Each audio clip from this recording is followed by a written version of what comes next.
Many have attempted to rob casinos. Some of these attempts have gone down in history. 2000 former Cuban Army officer Jose Vigoa stormed the Bellagio Casino in Las Vegas. Threatening the cashier, he stuffed a bag with money and fled. Thanks to security cameras, he was quickly identified and arrested. Jose received a life sentence. The amount stolen was $160,000. 1992, a cashier at the Stardust Casino in Las Vegas, William Brennan, left work at the end of his shift, taking the entire day's earnings, half in cash, half in chips. He was declared wanted, but after 14 years, the FBI closed the case, and he was never found. The amount stolen was $500,000. 2007, a surveillance engineer at the Saboba Casino in California, Rolando Ramos, reported for duty, but instead of working with the cameras, he and his accomplice took money from the vault and fled. Ramos was caught within 48 hours. The amount stolen was $1.5 million. 1993,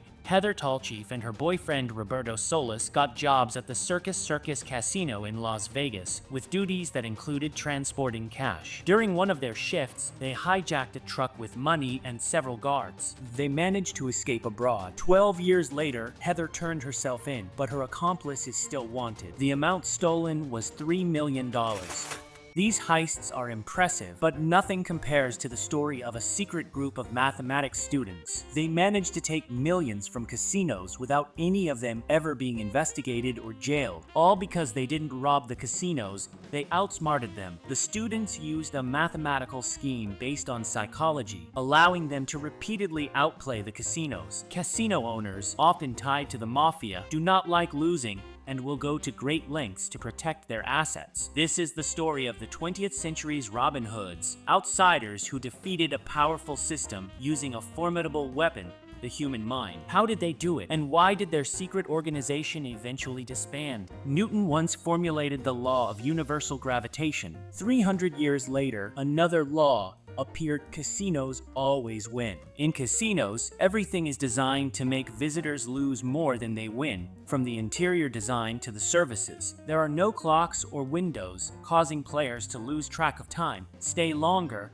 and spend more. By the early 90s, the casino industry was booming. Las Vegas and Atlantic City attracted people from all over the world. The MIT team became more professional and well-coordinated, with clearly defined roles. Each trip was meticulously planned, and members underwent a training process similar to athletes. They trained for weeks, learning to hide their emotions and developing coded signals for discreet communication. The team had three types of players: big players, who made bets and won large sums, and controllers, who tracked the game and gave signals, and spies, who observed the surroundings and alerted the team to potential dangers. Before Jeff Ma's first trip to the casino, he was very nervous, but he had mastered the system of gestures and codes to perfection. His debut was successful. He kept count flawlessly, signaling at the right times, allowing the team to win thousands of dollars. And Jeff himself earned a couple thousand on his first night. Thus began Jeff Ma's double life. On weekdays, he was a diligent MIT student, and on weekends, a secret blackjack player. The contrast was striking: the strict classrooms of the Institute versus the luxurious casinos of Las Vegas, budget food versus free dishes from top chefs. In Las Vegas, the team lived like stars, attended shows and major matches, and enjoyed fleeting acquaintances. Every week, the team traveled to Las Vegas and other cities. The nights followed a similar pattern. Under fake names, they checked into luxurious rooms with jacuzzis, dined in the best restaurants, and played at night. With this well-coordinated scheme, the MIT team regularly won big, traveling across the country and even beyond. They mastered tricks to avoid attracting attention, changed their appearance, used different names, and even adapted their clothing styles depending on the casino.